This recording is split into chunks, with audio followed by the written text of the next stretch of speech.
अस्सलाम वालेकुम एवरीवन। इस रेशमी चिकन कढ़ाई का हर एक बाइट लाजवाब है। इमेजिन टेंडर बोनलेस चिकन जिसे हमने ग्रीक योगर्ट और व्हाइट पेपर में मैरिनेट किया है, फिर इसे कैशियो अनियन के वेलवेटी पेस्ट में लो एंड स्लो पकाया है। This is not your everyday कढ़ाई। ये वो डिश है जो आप तब बनाते हो जब आपको सच में किसी को इम्प्रेस करना हो। परफेक्ट फॉर दावत, स्पेशल संडे लंच और when you just want to treat yourself to something royal।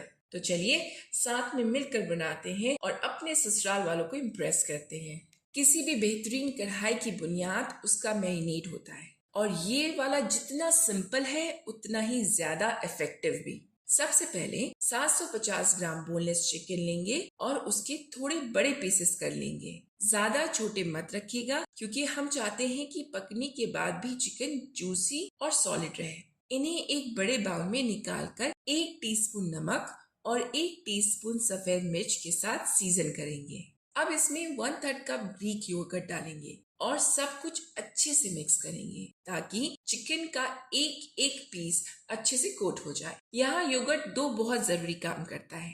पहला ये कि अपनी नेचुरल एसिडिटी से ये चिकन को टेंडराइज करना शुरू कर देता है, जिससे चिकन अंदर तक बिल्कुल सॉफ्ट और जूसी बनता है। दूसरा ये कि एक ऐसी कोटिंग तैयार करता है जो कुकिंग के वक्त पेस्ट को चिकन से चिपकाए रहती है, जिससे आपको एक ज्यादा रिच और फ्लेवरफुल रिजल्ट मिलता है। ग्रीक योगर्ट सुनकर लग रहा है ना कि बड़ी इंग्लिश चीज है, पर टेंशन मत लीजिए, ये वही दही है जिसका पानी निचोड़ दिया गया है। यही हमारा अपना हंकर्ड। पानी निकलने की वजह से ये इतना गाढ़ा हो जाता है कि इसमें नॉर्मल दही से लगभग डबल प्रोटीन मिलता है। बेस्ट बात ये है कि इसमें शुगर कम होती है और ये क्रीम जैसा सिल्की और मजेदार होता है। बाउल को कवर करके इसे कम से कम 30 मिनट के लिए मैरिनेट होने छोड़ देंगे। अगर आपके पास थोड़ा ज्यादा वक्त है तो फिर पूरी रात फ्रिज में रखना और भी बेहतर रहेगा। आप इसे जितनी देर छोड़ेंगे फ्लेवर्स चिकन के अंदर उतने ही अच्छे से जाएंगे और इसका टेक्सचर भी उतना ही ज्यादा टेंडर और नरम हो जाएगा।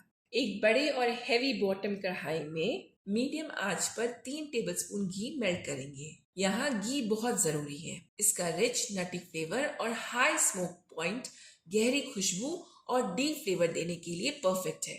जब घी गर्म हो जाए तो इसमें 2 मीडियम साइज मोटे कटे हुए प्याज डालेंगे। यहाँ आपको प्याज को बारीक काटने की जरूरत नहीं है क्योंकि बाद में सब कुछ ब्लेंडर में ही जाएगा, इसलिए मोटे स्लाइसेस भी बिल्कुल सही रहेंगे। इसमें 7 साबुत लहसुन, 2 इंच मोटा कटा हुआ अदरक, 2 हरी मिर्ची और 1/4 कप काजू डालेंगे। सब चीजों को एक साथ मिलाएंगे ताकि हर चीज घी में अच्छे से कोट हो जाए। फिर इसे मीडियम आंच पर लगातार चलाते हुए पकाएंगे। आपको तब तक पकाना है जब तक कि प्याज नरम और ट्रांसलूसेंट ना हो जाए, अदरक लहसुन का कच्चापन खत्म हो जाए और काजू हल्के गोल्डन और टोस्टेड हो जाए। इसमें तकरीबन 10 से 12 मिनट लगेंगे। जल्दबाजी बिल्कुल मत करिएगा और ध्यान रहे कि कुछ भी जलने ना पाए। हम चाहते हैं कि सब कुछ धीरे धीरे पककर खुशबूदार हो जाए, ना कि जला हुआ दिखे। काजू वो इंग्रेडिएंट है जो इस कढ़ाई को सच में खास बनाता है। जैसे जैसे ये पकते हैं ये अपना नेचुरल ऑयल रिलीज करता है और इनमें एक वार्म टोस्टी फ्लेवर आ जाता है।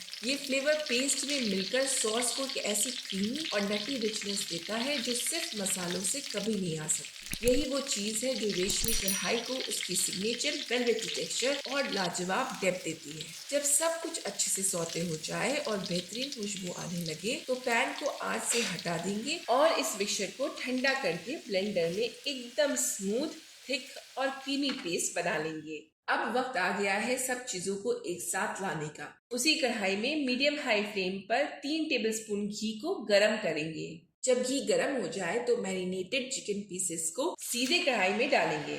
इसके फौरन बाद ब्लेंडर में बनाया हुआ पेस्ट भी डालेंगे और सब कुछ अच्छे से मिलाएंगे ताकि चिकन पूरी तरह से कोट हो जाए। इस वक्त जो खुशबू आएगी वो बिल्कुल लाजवाब होगी। घी, काजू का पेस्ट और योगर्ट मैरिनेटेड चिकन जब एक साथ आंच पर पकते हैं तो वो एहसास ही कुछ खास होता है। इसे मीडियम आंच पर पकाएंगे और लगातार चलाते रहेंगे और ध्यान रखिएगा कि नीचे से कुछ भी जले नहीं। जैसे जैसे कढ़ाई पकेगी, मैरिनेट का भी दही पानी छोड़ेगा और पेस्ट पककर गाढ़ा होने लगेगा। आंच को स्टेडी रखिए और थोड़ा सब्र। आपको तब तक इंतजार करना है जब तक कि घी अलग होकर पैन के किनारों पर नजर न आने लगे। इंडियन कुकिंग में ये एक क्लासिक निशानी है कि मसाला पूरी तरह पक जाए और उसके कच्चे फ्लेवर्स खत्म होकर असली जायका निकल आए। जब तक कि ऐसा ना हो तब तक अगले स्टेप पर जाने की गलती मत कीजिएगा। ये स्टेज बहुत जरूरी है। आंच और पैन के हिसाब से इसमें तकरीबन 15 से 20 मिनट लगेंगे। इस वक्त तक चिकन पूरी तरह पक जाना चाहिए,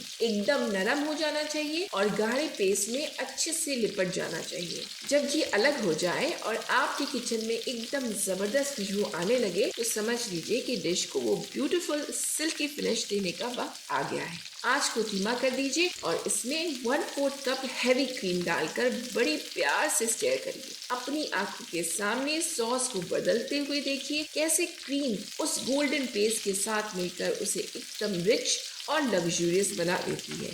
कढ़ाई में डालने से पहले 1 टीस्पून कसूरी मेथी को अपनी हथेलियों के बीच अच्छे से क्रश करेंगे। इस सिंपल टेक्निक से कसूरी मेथी के एसेंशियल ऑयल्स रिलीज हो जाते हैं और उनकी खुशबू काफी बढ़ जाती है। इसे कढ़ाई में डालकर स्टेयर करेंगे और सब कुछ अगले 5 मिनट के लिए धीमी आंच पर सिमर होने देंगे। कसूरी मेथी एक अलग ही स्मोकी टच देती है जो क्रीम और काजू की रिचनेस को बैलेंस करता है और डिश में वो फाइनल लेयर ऐड करता है जो इसको नेक्स्ट लेवल पर ले जाती है। टेस्ट करके सीजनिंग चेक करेंगे और जरूरत लगे तो एडजस्ट करेंगे। फिर पैन को आंच से उतार देंगे।